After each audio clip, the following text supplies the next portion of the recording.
আমি রমজান মাসে দিনের বেলায় আমার স্ত্রীর সাথে ফিজিক্যাল ইন্টিমেসিতে চলে গেছে ভুল করে ফেলছি। আমরা জানি যে রমাদানে আমরা কিছু কাজ করতে পারি না।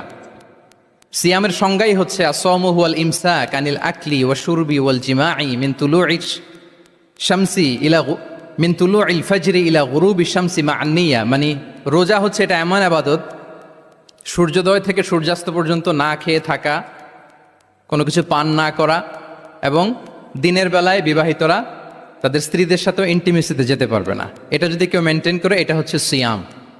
তো এই সাহাবী বলে, ইয়া রাসূলুল্লাহ, আমি তো শেষ, আমি তো দিনের বেলা ভুল করে ফেলছি, আমি তো আমার স্ত্রীর সাথে মেলামেশা করে ফেলছি, এখন কি করব? তো এটার আবার একটা বড় পেনাল্টি আছে। আপনারা যারা জানেন যে ইচ্ছাকৃত রোজা ভাঙলে কাজাও করতে হয়, কাফারাও দিতে হয়। কাজা মানে একটা রোজার জন্য একটা রোজা, আর কাফারা মানে হচ্ছে আরও 60টা রোজা রাখতে হবে। কয়েকটা জিনিস আছে, বেসিক্যালি 3টা। তো রাসূল সাল্লাল্লাহু আলাইহি ওয়াসাল্লাম তাকে বললো যে তোমার তো পেনাল্টি হয়েছে, তুমি তো বড় ভুল করে ফেলছো, তো তোমার কাছে কি এরকম কোনো দাস আছে যেটাকে তুমি আজাদ করে দিতে পারবা, মুক্ত করে দিতে পারবা, তাহলে পেনাল্টি আদায় হয়ে গেল। সে বলে, ইয়া রাসূলুল্লাহ, না, আমার তো এত সক্ষমতা নাই, আমার কাছে তো কোনো দাস নাই। আচ্ছা, দাস নাই।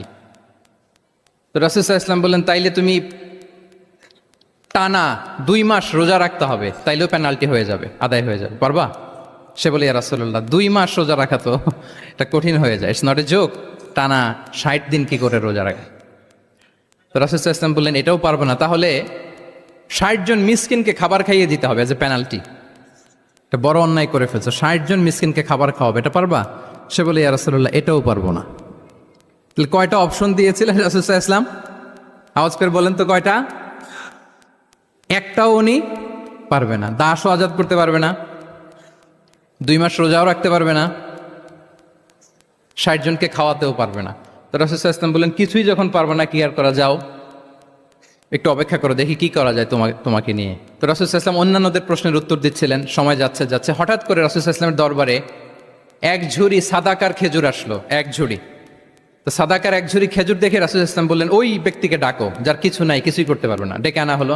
রাসূল সাল্লাল্লাহু আলাইহি ওয়াসাল্লাম বললেন, যাও, তুমি তো কিছুই করতে পারবে না, এই 1 ঝুড়ি চ্যারিটির খেজুর, সাদাকার খেজুর তুমি গরিবদের মাঝে বিতরণ করে দাও, তাসাদ্দাক বিহা, এটা বিতরণ করে দাও, তাইলে আশা করি আল্লাহ তোমাকে মাফ করবে। তো এই সাহাবী বলে, ইয়া রাসূলুল্লাহ, আলা আফকারা মিন্না ইয়া রাসূলুল্লাহ, আমার চেয়েও গরিব কাউকে খুঁজে বের করে দান করতে হবে? তো রাসূল সাল্লাল্লাহু আলাইহি ওয়াসাল্লাম বললেন, হ্যাঁ, গরিবকেই তো দিতে হবে। তো উনি বললেন যে, রাসূলুল্লাহ, পুরো মদিনার তল্লাটে আমার চাইতে গরিব কেউ আর নাই, আমি সবচাইতে গরিব। ফাদাহিকা রাসূলুল্লাহ হাত্তা বাদাত আনিয়াব